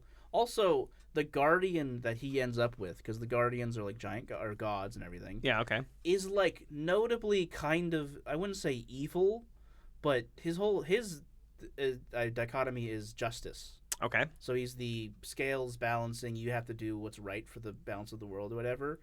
And he just tells him to kill people all the time. Jeez. And I find it kind of neat because he's like a good person. He's a good character, but he's also young and misguided. It's just kind of cool. Cool. The idea of kind of criticizing the concept, the lionization of the concept of justice, because it gets close to that vengeance kind of. That's interesting. Yeah, I watched it and I was like, this is pretty cool. I'm gonna keep checking this out as it comes out. Do you have any animes you would compare it to? I don't know. Because, like, aesthetically, I'm just seeing all these guys in the Japanese and I'm just immediately thinking of Demon Slayer, because I love the setting in Demon Slayer. It's one of the most interesting parts of it. Demon Slayer is notably in Japan. Mm-hmm. This is not in Japan. This is a fantasy world. This is in fantasy world. There's, like, everything's, like, European-style buildings and whatnot, but they just have Japanese-style clothes. Interesting. Yeah. It'd be what it be. I have a particular love of what I call Occidental fantasy. Do you know what Orientalism is? Maybe. Orientalism is usually considered a negative term, but it is the tendency by Western cultures to romanticize and fantasize Eastern cultures. Like you go as a tourist and you take a bunch of pictures, of all the old ancient buildings and none of the new modern ones. And a lot of people think that like ancient Chinese people had like magic, like a big. You ever seen Big Trouble in Little China? No. It's such a good movie, but it's making fun of people who like think that Chinese people have like magic powers and can all do kung fu and stuff like that. Yeah. So Orientalism is a Western kind of like weird filtering on Eastern stuff. The opposite of Orient would be the Occident. So Occidentalism would be what I call Eastern perspectives looking at Western stuff. Okay. And I always find that really interesting, not offensive at all. Like Dark Souls, perfect example. Yeah. Always relevant, literally always relevant. Well, It's a Dark Souls of examples. Hilariously, Ben, we have another one that I was going to tell you about. It's called The Faraway Paladin. Yeah, or like almost all isekai and everything that kind of came from Dragon Quest and from Wizardry and its legacy and like Lord of the Rings. It's the Japanese version of a Western fantasy, and those tend to be some of my favorite settings, even more than the actual Western fantasies. I also mentioned that Teogonia is actually an isekai, but it's a really particular kind of isekai. Okay. Where they, like, the main character is technically from another world, but they don't remember it. They just get, like, bits of, like, their knowledge from the other world as memories occasionally. Oh, that might actually be better. Like, they just, at one point, they just, I really want a rice ball right now. Wait, what the fuck's a rice ball? How do you even make a rice ball? That sort of thing. I am speculating, entirely speculating, but little details like that, it's like, okay, I can see how you can use that for good dramatic storytelling moments. Yeah, they use it a lot in the show because he just remembers stuff about, like, I gotta cut molecules. What the fuck is a molecule? Why do I know what a molecule is? Because the point of the isekai isn't the relationship with the real world. It's just an excuse to be in a fantasy world and not know anything about it and basically have amnesia, you know? Yeah, well, in this case... And to experience the power of fantasy. In this case, he's born and raised in this world. He understands it very well. Yeah, but now you've got the other world, and there's, like, interesting backstory elements. Exactly. And it's like, yeah, good storytelling bits. You're really taking those isekai elements, and you're doing something with them. Bravo! The Faraway Paladin is another... I think it's an isekai. I honestly can't remember too well. I'm pretty sure it is. But the idea is that this boy... I hate the word isekai, by the way. Yes, it is. Just hate it. It's a very annoying thing to say. He gets made in a world. There are 3 major heroes who are, like, guarding this area, and he sort of ends up there one day, and they decide to take him and raise him as their child. Okay. And the first few episodes are the story of how, like, this giant skeleton, because one of them is a giant skeleton, is teaching him how to fight. And then there's, like, a mummy who's a healer, and she, like, prays to their god every day. Wait, are they all undead? They are all undead. I love it. There's a reason for it, too. And they go into it, and they train him over the course of a few years, and eventually they're like, all right, you're old enough now, you have to go out on your own. And I'm not going to spoil what happens, but it's, like, there's a big fight. I just realized he's a paladin. I'm like, he's being trained by undead. This is interesting. Yes. And he goes out into the real world, meets other human beings for, like, the first time in his life. And what's really neat about it is that he was trained by, like, the 3 biggest heroes ever, so he is powerful incidentally, just by happenstance. And he in the first season, I don't know if there's 2 or not, goes into depth of him trying to recognize the fact that he is, like, the most powerful, and he has to, like, protect other people, and the difficulty it is to be that. Can I talk about how interesting it can be to have an overly strong character? Right here. Like growing up, the common wisdom in the playground is that Batman is more interesting than Superman because Batman doesn't have superpowers and he can't just solve all of his problems with superpowers. Yeah. He has to use his brain, he has to think, and he's got to be clever. And those then make you get older stories. And you think about how, well, actually, Superman has to stop himself from destroying every single thing in his life at every single second. It's just like, let's be Superman for a day. What is that like? Wow, that's... I've killed so many people by happenstance. Yeah. Love that kind of stuff. Yeah, and that's sort of what this delves into. He's trying to come to terms with the fact that he just is more powerful. And he's, like, fighting off giant monsters, and he turns around and there's people dying behind him. And he's like, they couldn't handle this, and I thought that they could because I was at that level, and they're not here. Mm-hmm. And it's pretty cool. It's interesting. It was a really cool show. I'd recommend it. And this as well as Teogonia. Teogonia and the Faraway Paladin. Yeah, they're cool. I don't think I want to talk about Cauldron because that's not that interesting. Well, we can finally talk about our board game. We can do yes. You can show off your little light trick. Yeah, I have a light trick. Ba-bam. I don't know how it looks. I want to see how it looks. We're going back to this. Yeah, you gotta redo the phone thing because I want to see that. how it looks too. You want me to do it again? Yeah. Oh, so you're off camera. Yeah, I thought you wanted to show off your phone specifically and how great that, Oh, you're that right. shake to turn the light on feature was. I forgot. Yeah, this is like a Motorola thing where you can just shake to turn the light on. He brags about this every single time, I- and he gets away with it because everyone is super jealous. I I used to have a Samsung phone for like maybe 3 months, and then I had to give it up because I missed that feature so much. Unironically, Ethnos. Ethnos is a pretty fun game. It might be the most fun territory control game ever. Ever? Ethnos is so weird because I fucking love Ethnos. I adore it. I think it's such a good game, but it's such a hard game to get excited for. Yeah, so Like, it's just really solid. who made this shit? Oh, this Con? this is a Paolo Maiori a Paolo Mori game, who is a famous game designer who's made a bunch of games that we have not played, like Libertalia. Yep. And he's one of those like creators that people know the name of. Yeah, he took a big L on this guy because he made the setting of it the most generic, boring shit you've ever heard in your fucking life. It is just generic fantasy. There is nothing interesting going on. There's no like cool races. It's like you got goblins, you got skeletons, you got wizards. You got That's it. They're bird people. They're called wing folk. There's trolls. There's And that. the gameplay of this is I'm trying to find the names of the countries. I'm reading them off the box because they're so Pelagon, Pelagon, yeah. Duris, Dearest. Rhea. Like these are the wow, it's such an interesting, inspiring fantasy idea. Like these are some real cool world building elements, right? The gameplay is actually really fun though. The gameplay is that you have to create a band of cards in your deck every round. Yeah, it is a simultaneous card game, board game. Yes. You go around and you pick up cards off a deck, and you might get like 3 rat men. And they'll have a specific thing that they do that affects play. I don't remember what each of them are. The whole gimmick is that every single one of wait. the races has a different gimmick. Isn't rats that their whole thing is they're just like 10 times more of them than anything else? That's halflings. Also, Halflings. rats aren't in the game, but we can just call halflings rats now if you want. Nah. Halflings, yeah, their whole thing is they're just like more of them. So you can make bigger bands, and the size of how many cards that either have to be the same color or the same race.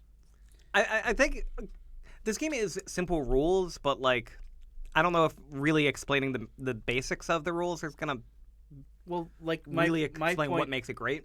Yeah, maybe, but that's like that's the only good part. Yeah, I mean, it's fun. It's quick. The rules are very simple. Yes. You draw a card, and if you put down A certain number of cards based off of color or race, yeah, and if you do with whatever at the top will determine what ability you have that is useful, and then you do it, and you get points for that.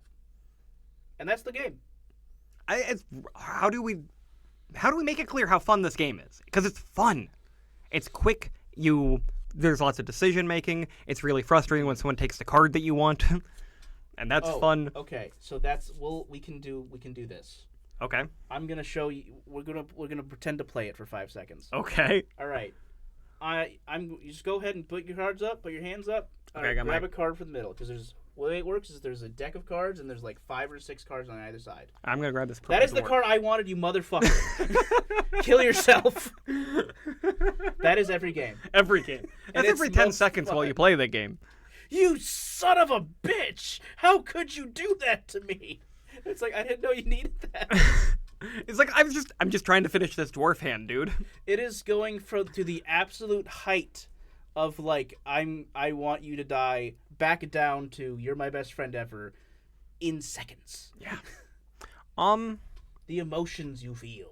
I do like we criticize the setting and the everything like that, but I do want to compliment John Howe's art. Our friend, the art's really good. our one friend always points out because he's a big fan of John Howe, who is the original artist for the Lord of the Rings promotional stuff. And even though the setting is generic, he is my favorite generic artist. Mm-hmm. It's like this is just nice, evocative, almost 80s style, serious, realistic fantasy depictions. You know? Yeah. I mention the wing folk every time because like these bird people are just they're simple. They're just a black crow holding a spear. But they're great. But it is almost a nostalgic kind of look to it. Yeah, and it's a really fun game despite its boring ass aesthetic. It looks boring. It looks boring. I think that is this the one where they made a Moana version? There's millions of fan edits of this one. Yeah. There is definitely a Moana version, and that's because of the stone stacking thing. Yeah. Which remember when we were talking about Cosmic Encounter, how it has the ships and they're like the best thing ever because you can stack them. Similar. This also has stackable tokens, They're so you basically spend the all your same. time just stacking your tokens in between. Well, you don't have much time between turns because this game moves like lightning. Yes. And there's a lot of motion. It's just fun. It's a really fun, simple game. It's really good for your family. Our buddy Aiden has played this with his family many times. It's just a good time to sit down and do. Everyone kind of understand what's going on. It's simple. For a long time, it was a staple game where it was like, okay, every single board games day, we're just gonna probably play a few games of Ethnos at some point. Yeah, just and we like- did that to the point where we got a little bored and we stopped playing it for a while. And I feel real bad about that because we introduced new people to our group, mainly Eric, who's getting her shout out for the episode. Yep. And he has played it like once. Yeah. Just once, and it's like, okay, well, you're one of our favorite board game people, and you haven't barely even played one of our favorite, excellently designed board games. Yep. And he's a small box game kind of guy, and this is like a small box game in a slightly bigger box. Yeah. He's great. He bought a Crocodile board after we played it, Shout out to Eric. and he might have to return it because it has a blemish on it. No, Yeah. tragic. But Ethnos is just really, really good. I know it doesn't look like it'd be that good, but I promise you that if you're thinking about picking up a game that you want to play, this is the game that you should pick up and play. The thing is like Ethnos. You know how like there's certain starter games. We talk about the games that we grew up with that suck, like Monopoly and Risk, and then there's certain starter games that introduce you to the genre but aren't actually that good, like Catan. Bargain's Quest is the one. Catan is my main one. Catan is what Catan, introduced me to modern board games, but it's still not good. No. Ticket to Ride is my other one. It's like this is better than Monopoly, but it's still not good. Yeah. If you want a game that is interesting and fun and easy to get into, that you can introduce anyone into, that can show them appeal of like, oh, this is what really well thought out game design mechanics can do, Ethnos. Ethnos. The perfect introductory game. Yeah. It's definitely that. It's so much fun. Highly recommend. Check it out if you haven't. I think you can play it on the Tabletop Simulator, if I'm not mistaken. Is there a problem with Tabletop Simulator? I don't remember. I'm sure they've got Milkshake Cat at some point. You know the term Milkshake Cat? So Milkshake Cat is like this weird meme that is referencing like some celebrity that you like. You just found out they did something controversial and now everybody has to hate them now and you're just kind of disappointed in it. It's like, no, not Milkshake Cat. What did he do? Okay. I think that's, I don't know. I think they did because doesn't There was a big controversy in the Twilight Imperium community at some point I that couldn't caused remember what it was about. because the Twilight Imperium, I don't know what it's about either. I just know that it involved the community moving to a different online board gaming simulating service. Yeah, it's like to put their official I also mods have on. that one. I think that might be better, but I'm not sure. But you can check it out on either of those probably, and bam, play that game. So I guess one thing I should probably address is the UFO 50 review, since we haven't brought it up because I haven't thought about it and we didn't do the screen. I didn't send you any screenshots or anything. I forgot. That's why I'm bringing it up. I'm like, I kind of forgot about UFO 50 for an entire week. If our listeners who might have listened to our last one remember, I wasn't super hot on it. I was burning out a bit. I don't even remember what the next game after Mortal would be. We can find out. I mean, I can almost certainly still talk about the next game. Yeah, you just got to know what it is. This one? It's probably this one. I just need the image. Oh my god, it's Velgress. It is Velgress. Okay. See, this is tragic. Like, this is the problem with... This is why I think I have ADHD, is because of these hyperfixations and the way they fucking just disappear. And yes. There's this meme that is posted on the ADHD subreddit over and over and over every fucking day of Batman crying over his ghost parents fucking disappearing on him. Yeah. And it's like, these are my hyperfixations and how I feel when they fade away. And I'm like, yes, it's the most relatable thing ever. Can you please stop posting this every fucking day? Anyway, Velgress is... I don't know if it's my favorite game on the collection because I just adore Secret Garden so damn much. It's probably your favorite. But Velgress was the first one I got really hooked on. So the premise of that is that you are playing as a space adventurer, and you can jump and shoot, and you're at the bottom of a cave, and every time you jump, there's like a row of spikes that like raises up so that it's like a screen scrolling effect. It's not constantly scrolling, but it scrolls up every time you move up so that the floor is always... The floor is always lava. You have to keep progressing upward. Yeah, it's always a certain distance below you. And you climb up platforms, and literally every single platform crumbles beneath your feet as you step on it. Yep. And there are enemies that don't hurt you, but rather stun you and send you flying into the spikes. And you have no lives. Yep. You get hit once, you die. It is insanely addictive. I'm bad at it, but I do love it. It's one of the best games on the collection, no doubt. I also think it does the best of showcasing a really good, well-thought-out difficulty curve. Yes. So, like, difficulty is something that was one of my main focuses when I was young and thinking about game design, you know, like what makes a good game good. Because Nintendo did that better than a lot of other companies. You had Sega games were notoriously hyper difficult. Like, you'd play a Sega game and you get through the first level and then you would just never be able to beat the second level. Ever. Yeah, and like that's how Sega just did their shit. More recently, every game developer's gotten worse at it, in my opinion. Well, there was a while where everything was just way too goddamn easy. Yeah. And then Dark Souls became a thing. And now I kind of think that everything's getting way too fucking hard. Okay, so I actually have a slightly different perspective on this, but it's not. It's because I play more FPSs than you, definitely. Oh yeah, I barely play FPSs. One of the things that has been notable to me is that, like, I feel like every single FPS that you can think of, Cyberpunk, Fallout, Call of Duty, even, I think they all use the same dog shit AI, because the fear games, which I have not played, but I am going to. They have, like, whole things where you throw a grenade. Mm-hmm. Your enemy recognizes you just threw a grenade. He rushes you. He hears you. If you reload, you get rushed because they know what you're thinking. They act like people playing against you. Fear had revolutionary AI. It was a big selling point back in the day. And no other game has tried in any way.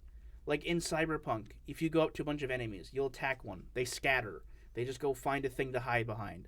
And then you walk up to them, and they pop out. And it's just like... It's one of those things where when you're actually playing it, the only ones you're even going to notice are the really important ones. Like the big bosses, which have, like, you know, better AI. But it's so annoying to play a game where you're mowing down hundreds of enemies, and it's literally the easiest thing you've ever thought to do. Because there's no worry or effort to consider that you're dying.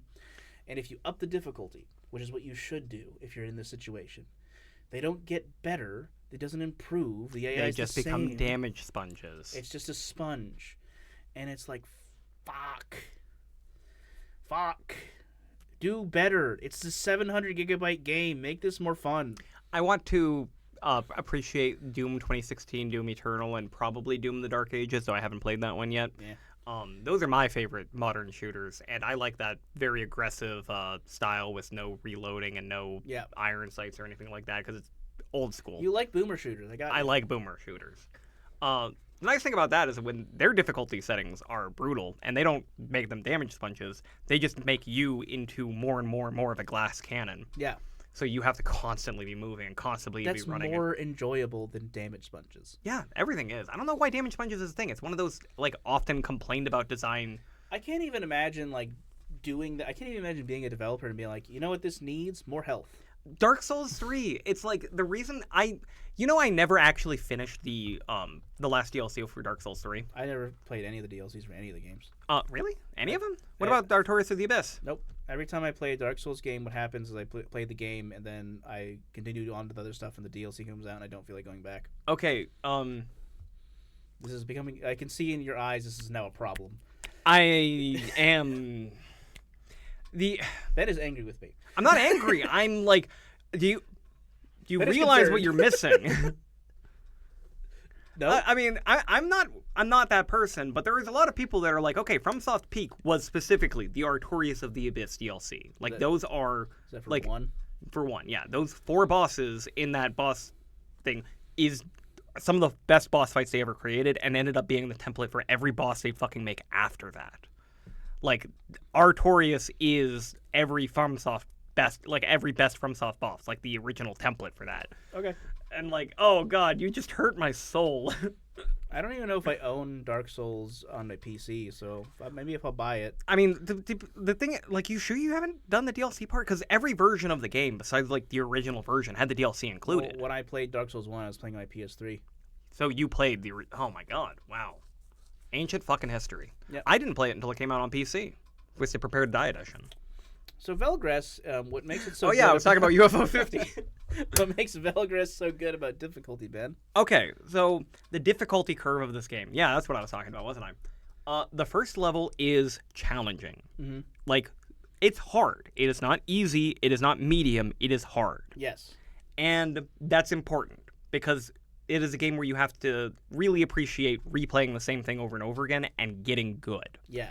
It's a fully randomly generated level, so there's no repeated content or anything like that. Not that, I mean, that's like saying repeating a Pac-Man level as repeated content. But it allows you to appreciate the systems and learn like the technicalities. When you get to the second level, that's where the difficulty spikes super hard. That's where you have to get really good.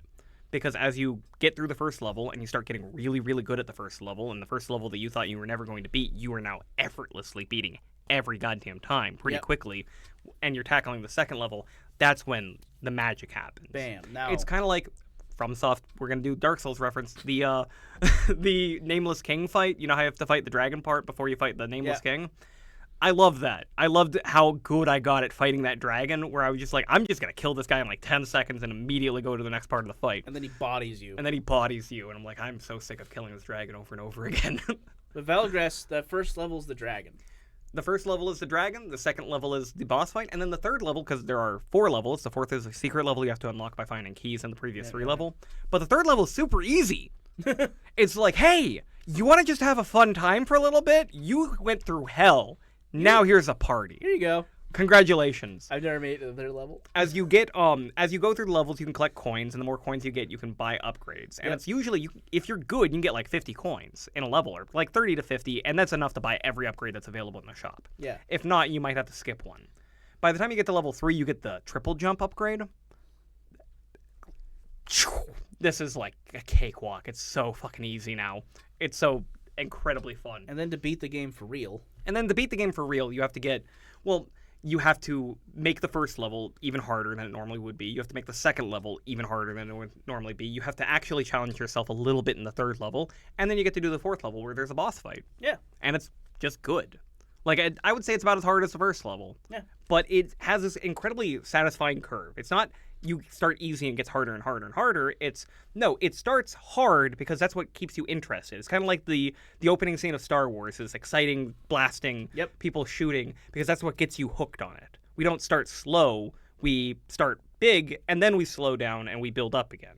In this case, we start big, we get harder, and then it eases up. It rewards you, you know? And then challenges you a little bit more so that you get that nice, almost narrative-style, satisfying conclusion.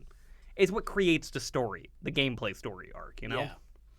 And yeah, a lot of games on UFO 50 does that really, really well. Yeah, the other one that we can point out is Ninpak. Ninpak is one where it's like you get really good at that first level and you start to really appreciate the intricacies of the design. It's also the best designed level. Like, the third level of Velgress, the easy one, it's not, I don't remember much of it. It's an underwater it's not themed one. Like that well designed specifically because, generated. Yeah. You know? But like the little design elements It'd be what it'd be. What's another like difficulty focused one that I want? I mean, Rakshasha is probably the most interesting difficulty curve because we're doing our own version of Ghost and Goblins, the most fucking balls hard game ever made. I don't think the puzzle games do that actually. I think the puzzle games are actually just consistent. Puzzle games tend to be like that. Like, because I played all of the this one, the chameleon one, And like I never really felt like when I got to the end of parts that they're more difficult than the last ones. I thought it kind of was just a consistent like some are spiking, some are like lower. It's just It's like, hey, here's the new element to play as, and it's like, here's just another puzzle for you to solve. and I tried the box one, but the box one is just so boring. Box koala. Yeah. That's what I was saying. Sokoban, man. Yeah. Voxel. You know what? You know what game I was playing all this week? I didn't remember this. I did actually play a video game this week. It was Picross. Thank God. I played a lot of Picross. I thought you were gonna say Umutsume, and I was gonna cry. What's that? This horse game. Oh yeah. Oh God. Why did you do this? Why did you bring this up? So Picross, have you had a fun time? Is that the one where you have like you have to make a picture and you have like numbers and it's kind of like Sudoku? Yeah. You literally just like, okay, so I know that there's three instances of filled tiles, and the first two have 2 tiles next to each other, and the last one is 4 tiles next to each other, and you math out the distance they would have to be in order to fit them all. I have a game on my Steam library that's called Picross Quest, which is the whole world gets Picrossed, and you have to go around finding items and then remaking them with the Picross puzzle. That's neat. It's okay. It's fine. When it comes to Block Koala, because Block Koala is one of the most hated games on the collection because it's just boxel. Boring. It's just box pushing. Yeah. A video essayist, Super Eye Patch Wolf. Are you familiar? Nope. Their newest video is on an indie game, which I'm gonna look up the video because I You do go want to talk ahead about and it. look that up, and I will talk more about UFO 50. Do that. Because we should fill whenever we do this stuff. I pin disc golf, pin golf, or this one called, by total mistake. I cherried it. You cherried pin golf? Didn't intend to. I just kept. Apparently, like, the way you're supposed to play that game is you just play golf, and then if you suck at it, you suck. I don't play it that way. I replay it every level until I got to a point where, like, the first 3 levels I can do in one hole. Consistently. It sounds like you actually had fun playing a golf game, dude. I did. I like golf games. I told you I like this one too. I was waiting for you to name it. I couldn't remember the name. Golfaria. But The open world golf game. I just accidentally cherried it, and I was like, "Oh, great! I'll never touch it ever again." Now you have to play Waldorf's Journey and get to cherry that one. I'm bad at that one. The golf platformer where you play as a walrus. I'm really bad at it. The game that Super Eye Patch Wolf was talking about is called Void Stranger. Have you heard of that one? No. It is a incredibly brutal and bizarre and obtuse indie game.